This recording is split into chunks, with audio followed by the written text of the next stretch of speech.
السلام علیکم ویورز، آج کا ہمارا موضوع ہے اسلام کی دن بدن ترقی۔ ادھر رسول پاک نے مسلمانوں کو جنگ کی تیاری کا حکم دے دیا اور اسلامی قبائل کے نام پیغام بھیجا۔ جو خدا و آخرت پر ایمان رکھتا ہو وہ رمضان سے پہلے ہی مدینہ آ جائے۔ چنانچہ مسلمانوں نے آپ صلی اللہ علیہ وآلہ وسلم کی آواز پر لبیک کہا اور مختلف قبیلوں نے پوری تیاری کے ساتھ مدینہ کا رخ کیا۔ پھر رمضان کی 10ویں تاریخ کو ہجرت کے 8ویں سال پیارے نبی 10,000 جانثاروں کے ساتھ مکہ کی طرف بھرے راستے میں آپ کے چچا عباس ملے۔ مسلمان تو یہ بہت پہلے ہو چکے تھے مگر اب اپنے اہل و عیال کے ساتھ مکہ سے آ رہے تھے۔ آپ نے دیکھتے خوش آمدید کہا اور بہت ہی اتفاق اور محبت سے ملے۔ پھر ان کے بچوں کو آرام و عزت سے مدینہ بھجوا دیا۔ چلتے چلتے اسلامی لشکر خزاں کے چشمے پر پہنچ گیا اور وہاں پہنچ کر وہ ایک بڑے میدان میں ٹھہر گیا۔ لوگوں نے آرام کرنے کے لیے خیمے بھی لگائے۔ ہر طرف اندھیرا چھا چکا تھا، اس لیے آپ نے حکم دیا کہ ہر قبیلہ الگ الگ آگ روشن کرے۔ مقصد یہ تھا کہ دیکھنے والوں پر شوکت اسلام کی دھاک بیٹھے۔ چنانچہ لوگوں نے ایسا ہی کیا۔ پہرا دینے والوں میں حضرت عباس بھی شامل تھے۔ یہ ایک اونچے ٹیلے پر کھڑے ادھر ادھر نظریں دوڑا رہے تھے کہ پاس ہی میں دو صورتیں نظر آئیں۔ کانوں نے دونوں کی گفتگو بھی سنی۔ بدیل بولا، ابو سفیان خدا یہ تو خزاں کی آگ ہے، معلوم ہوتا ہے کہ جنگ کی تیاریاں ہو رہی ہیں۔ ابو سفیان بولا، قیامت تک خزاں کی یہ شان نہیں ہو سکتی۔ یہ آگ کا جنگل اور آدمیوں کا ٹھاٹھے مارتا ہوا سمندر۔ حضرت عباس سے رہا نہ گیا، بے اختیار بول اٹھے، ابو سفیان میں عباس بن عبد المطلب ہوں اور یہ محمد بن عبداللہ کی آگ ہے۔ ابو سفیان چونک پڑا، اس نے حیرت سے پوچھا، مکہ سے تنہا یہاں کیسے آنا ہوا؟ عباس بولے، اللہ نے مجھے ہدایت دی اور اب لشکر اسلام کا سپاہی ہوں۔ پھر دونوں قریب ہوئے اور حضرت عباس سے کہا، خزاں اور قریش میں تو صلح کی بات ہو چکی ہے، اب ذرا محمد سے بھی سفارش کر دو۔ عباس بولے، پہلے تم دونوں اسلام لاؤ۔ بدیل نے پڑھا، اشہد ان لا الہ الا اللہ واشہد ان محمد رسول اللہ۔ بدیل فوراً مسلمان ہو گئے لیکن ابو سفیان ہچکچاتا رہا۔ ادھر حضرت عباس بھی برابر اصرار کرتے رہے۔ آخر خدا نے توفیق دی اور اس کا سینہ بھی اسلام کے لیے کھل گیا اور زبان حرکت میں آئی، اشہد ان لا الہ الا اللہ واشہد ان محمد رسول اللہ۔ اب حضرت عباس دونوں کو لے کر خدمت اقدس میں حاضر ہوئے اور آپ کو خوشخبری سنائی۔ دونوں کے اسلام کی خبر سن کر آپ بہت خوش ہوئے اور دونوں کو مبارکباد دی۔ مکہ اب بالکل سامنے تھا۔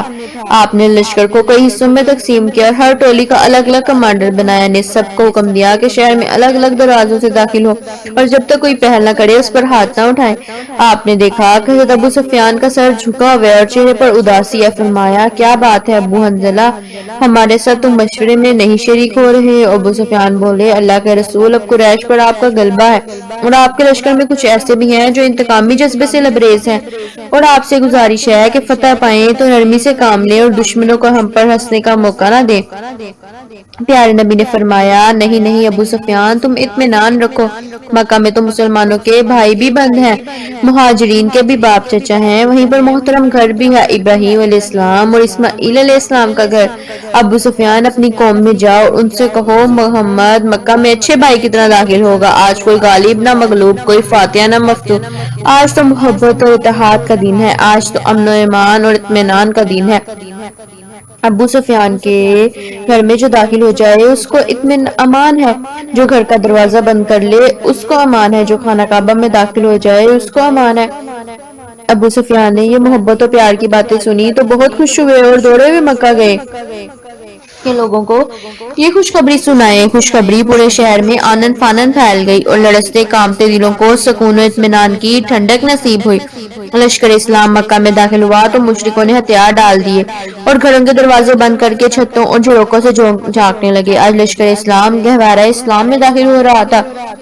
مسلمان نہایت حکمت سے شہر میں داخل ہو گئے، پورے امن و اطمینان کے ساتھ کہ نہ کہیں تلوار چلی نہ خون بہا۔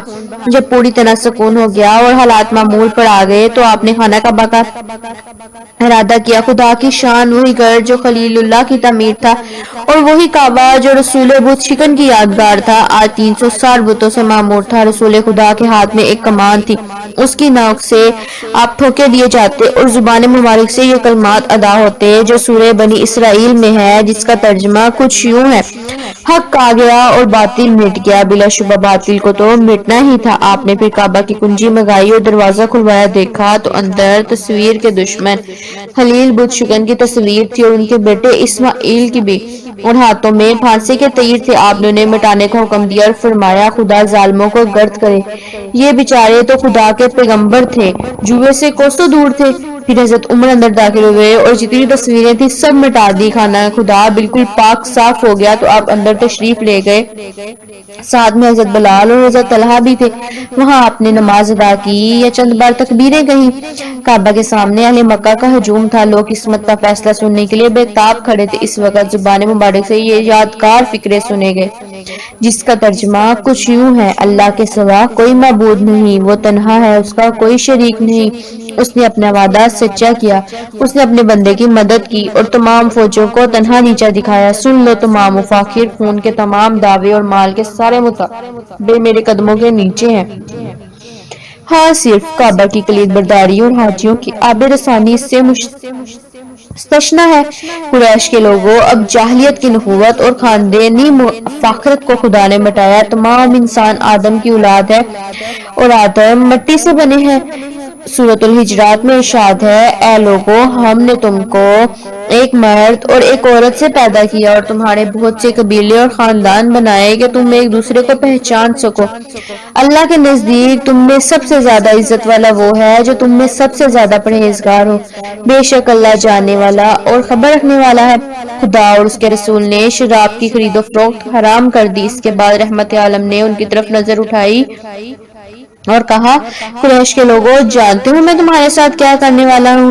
سب ایک ساتھ پکار اٹھے، اچھا سلوک، آپ اچھے بھائی ہیں اور اچھے بھائی کے بیٹے۔ آپ نے فرمایا، آج تم پر کوئی گرفت نہیں، جاؤ تم سب آزاد ہو۔ یہ تھے کون لوگ؟ کیا تم نے یہ کبھی غور کیا؟ یہ محسن عالم کے باغی اور پیکر رحمت کے دشمن تھے۔ ان میں وہ لوگ بھی تھے جو اسلام کو مٹا دینے کے لیے جان کی بازی لگائے ہوئے تھے، اور وہ بھی تھے جن کی تلواروں نے ذات پاک کے ساتھ گستاخیاں کی تھی، اور وہ بھی تھے جنہوں نے آپ کی راہ میں کانٹے بچھائے تھے۔ ان میں وہ لوگ بھی تھے جنہوں نے آپ پر بے دردی سے پتھر برسائے تھے، وہ بھی تھے جنہوں نے ایڑیاں لہو لہان کر دی تھی۔ ان میں وہ لوگ بھی تھے جو جانثاروں کو تپتی ہوئی ریت پر لٹا کر چٹانوں سے دبا دیتے تھے، اور وہ بھی تھے جو ان کے نحیف و کمزور جسم کو لوہے کی گرم سلاخوں سے داغتے تھے۔ اس طریقے ظلم و ستم کو سامنے رکھو اور پھر رحمت عالم کی شان کریمی کا اندازہ لگاؤ۔ اللہ رے وسعت تیرے دامن کرم کی، اس بحر کا ملتا ہی نہیں ڈھونڈے سے کنارہ۔ اگر آپ کو یہ ویڈیو اچھی لگی تو لائک کریں، شیئر کریں، کمنٹ کریں اور سبسکرائب کریں۔